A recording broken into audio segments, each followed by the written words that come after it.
જય જોહાર, જય ભીમ. મહામાનવ સંવિધાન નિર્માતા ડોક્ટર બાબા સાહેબના આજે નિર્વાણ દિવસમાં આજે સ્વાભિમાન સંમેલનમાં મંચસ્થ ઉપસ્થિત તમામ આદરણીય નેતાગણ, પોલીસ પ્રશાસનની તાનાશાહી સામે પણ આજુબાજુ વિસ્તારોમાંથી મોટી સંખ્યામાં અહીં ઉપસ્થિત થયેલા તમામ ક્રાંતિકારીઓને સલામ કરું છું, સેવા જોહાર કરું છું.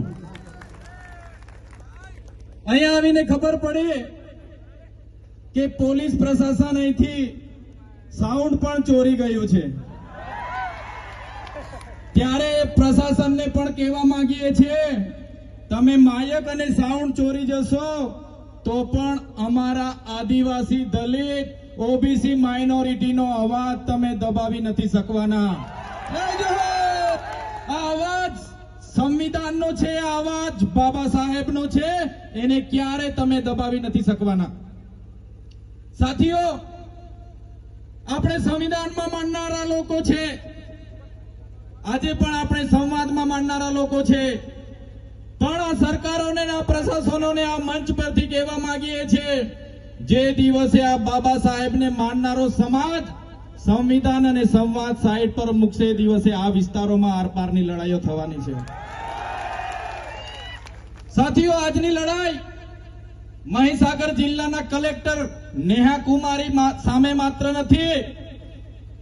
આજની લડાઈ એવી વિચારધારા ધરાવતા, એવી માનસિકતા ધરાવતા ગુજરાત અને દેશના અધિકારીઓ સામે છે, સિસ્ટમ સામે છે.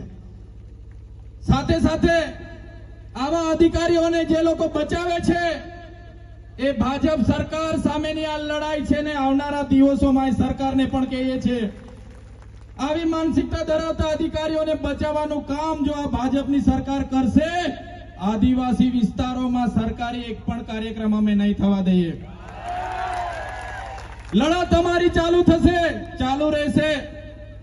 ત્યારે આ વિસ્તારના ભાજપના મંત્રી, તમારા ના મારા મંત્રી નહીં, પણ ભાજપના મંત્રી એ કલેક્ટર બેનને બચાવવા માટે હવાતિયા મારે છે, હવાતિયા મારે છે. ભાઈ, અહીંયા મોટા મોટા તાઇફાઓ કરે છે. આદિજાતિ મંત્રી કુબેર ડિંડોરે પણ સાંભળી લે,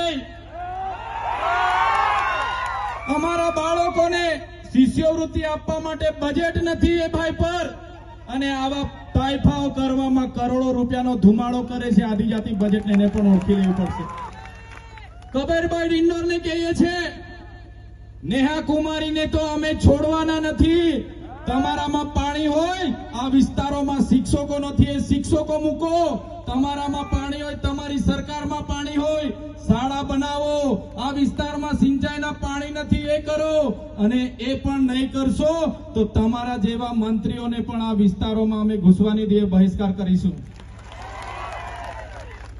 ત્યારે આ માનસિકતાઓ સામે આજે એક થનારો આદિવાસી, દલિત, ઓબીસી માઇનોરિટી, દલિત, વંચિત, ગરીબ, આ સમાજનો અવાજ કોઈ નહીં બચાવી શકે. પોલીસ વિભાગના અધિકારીઓને પણ આજના જાહેર મંચ પરથી કહીએ છીએ, અમારા જેવા ચૂંટાયેલા પ્રતિનિધિ હોય, પીઆઈ, પીએસઆઈ, એસપી હોય કે કલેક્ટર હોય, આપણો પગાર પ્રજાના ટેક્સમાં આવે છે. આપણે બધા આ પ્રજાના સેવક છે ને આપણે સેવા કરવા માટે આવ્યા છે. ત્યારે આ બધા ધારાસભ્ય, આ બધા મંચસ્થ નેતાગણ માત્ર નેહા કુમારી સામે નથી લડવા માટે આવ્યા, આ સિસ્ટમ સામે લડવાનો સમય આવી ગયો છે. મિત્રો, સંવિધાન બચાવવાનો સમય આવી ગયો છે. આજના મંચ પરથી કહીએ છીએ, ફરી પણ સરકાર નહીં જાગશે, આ નેહા કુમારી સામે ખાતાકીય તપાસ નહીં કરશે, એમને સસ્પેન્ડ કરવા સુધીની કાર્યવાહી નહીં કરશે, તો જિગ્નેશભાઈને હું કેમ છું, આવનારા દિવસોમાં કાર્યક્રમ ગાંધીનગરનો ગોઠવો, હજારોની સંખ્યામાં ત્યાં ઉમટી પડીશું. એને સસ્પેન્ડ કરે ત્યાં સુધીનું આંદોલન ચાલુ રહેશે. માત્ર મહીસાગર જિલ્લો નહીં, આવનારા દિવસોમાં અંબાજીથી ઉમરગામ, સમગ્ર ગુજરાતના લોકોને આહવાન કરો અને ગાંધીનગરમાં કાર્યક્રમ રાખો.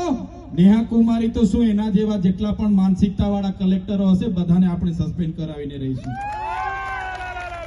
ત્યારે સાથીઓ, આવી જ એકતા, આવો સહકાર બધા સાથી ધારાસભ્ય મિત્રોને આપતા રહેજો. જ્યારે પણ આહવાન થાય મોટી સંખ્યામાં આપણે ફરી પણ ઉપસ્થિત થવાનું થશે તો થઈશું.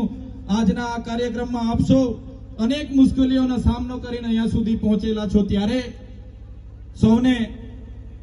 સૌનો આભાર માનીએ છીએ. સાથે આવો જ સહકાર તમારો મળતો રહે અપેક્ષા પણ રાખીએ છીએ. સમયના અભાવે અહીં વાણીને વિરામ આપીએ છીએ. જય જોહાર, જય ભીમ, જય આદિવાસી.